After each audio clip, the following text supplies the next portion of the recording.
So on this second episode of this second season on DJ on the Look, we have Hiroko Yamamura.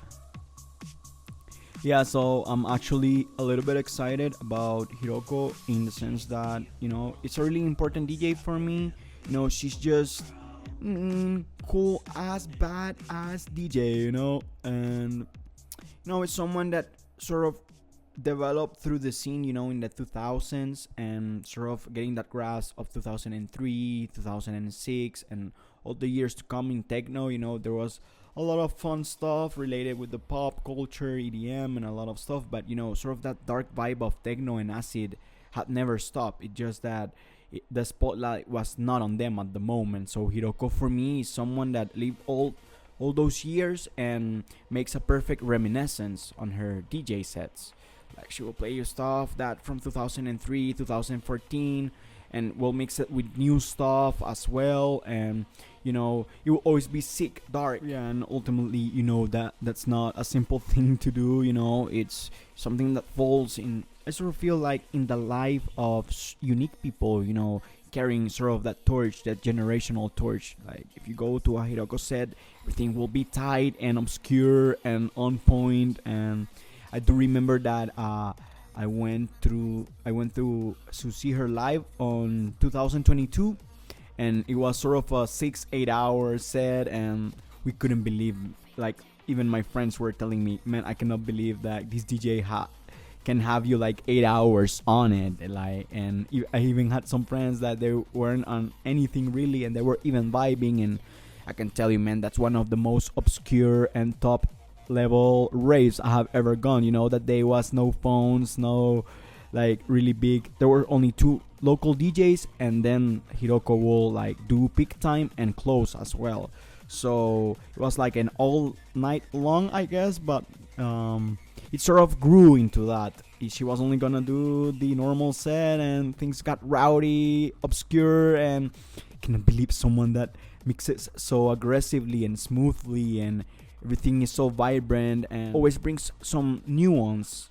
I feel like as a DJ, I love to hear her mix, and as a raver, I like to sort of go all in her sets, as I tell you. Yeah, and basically that sort of opened my mind when I wanted to be a DJ. There were so many questions that you get asked when you start your journey by yourself, and you just don't want to throw in yourself just like on any like 20-minute long video, or usually all that thing that the algo throws you is just straight up not what you want to sort of know at the moment. But I remember at the beginning of my journey, I did sort of see, okay, what is she playing? Like 28 tracks, 23 tracks?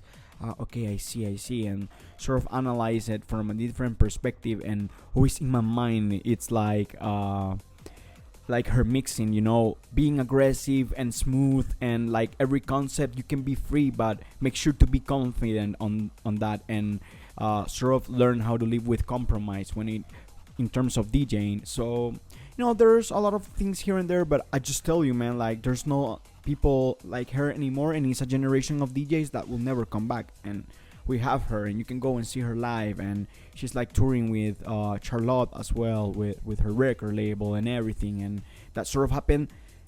2024 has been the biggest year for Hiroko, and a DJ that I sort of feel like has spent on the shadows for a time that people didn't knew. And well, she comes from a really like big scene as well, a big local scene that's Chicago. As she tells, there's every given Thursday you can find a cool ass DJ or a killer techno producer. So it is a city that has a real cemented culture of techno in the US, and that's really difficult. You really need compromise, you need people there, and most of all you need DJs. So she comes from a really strong scene, I will say. I wouldn't say that that's the type of cat you don't impress easily, but Hiroko is a total character, and I totally will tell you to follow her. She's the meme goddess as well. But ultimately, I just feel like when I started getting more into DJs and less into electronic music, and getting more interested in who's behind it, I think it was back in the day, 2012, maybe earlier. I was younger. I used to play the guitar, and one of my friends that played the piano, he was a DJ as well. So I like techno as well. So I will randomly ask questions here and there. But I do remember the DJs at that time carried this sort of dark aura, man. Like they didn't care, man. They had their concepts, they have their things, and they go out there, they throw it, and like people start vibing to it, and it was just a different type of thing. And I think that vibe sort of what was lost, and now it's sort of coming back, with sort of the up and coming young DJs, sort of that dark vibe that they don't care about anything, and they come with that sort of cutting edge vibe, and I sort of feel like Hiroko is one of those sort of godfathers of DJing, as well as sort of that style, that dark techno, and yeah. Back in the day, people used to be sort of that psychedelic, sort of fun, style, but as well there was this dark vibe, that was vibrant. But the world was just eagering for other type of music. But now that we're sort of rediscovering, and even some DJs, you see them that doing all night longs and like longer sets, they're coming back, to those old productions, because there's a point where how much Ableton gimmicks can you pull out, how many like record labels at the moment can you pull out new tracks, or you can pick up of your music. Eventually you gotta go back as well. So I don't know, I just feel like gotta enjoy Hiroko, cool as DJ, killer. Some tracks that I can say, and putting those tracks as an example, Hiroko does have that sort of taste, that sort of I would say essence of mixing that pop with that dark vibe, and mixing those elements is not easy in DJing regularly, and she does it so smoothly and even has sort of that vibe to it. There's these tracks of 2014, Birds, and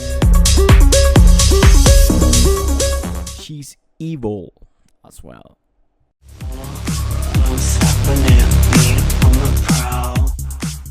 Great tracks.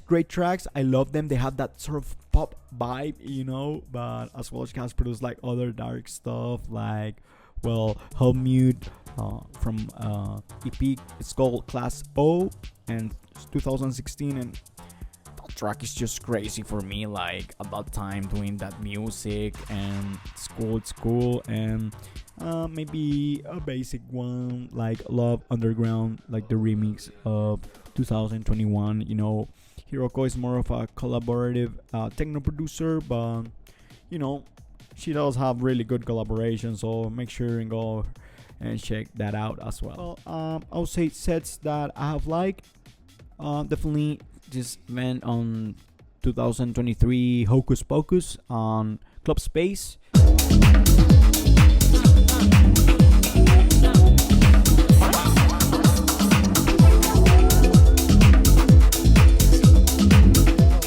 That's killer. That's a good one.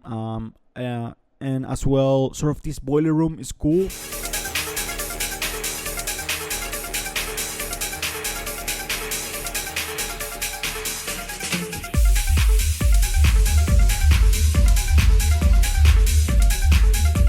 I remember that this Boiler Room, that's the set that I actually went through live.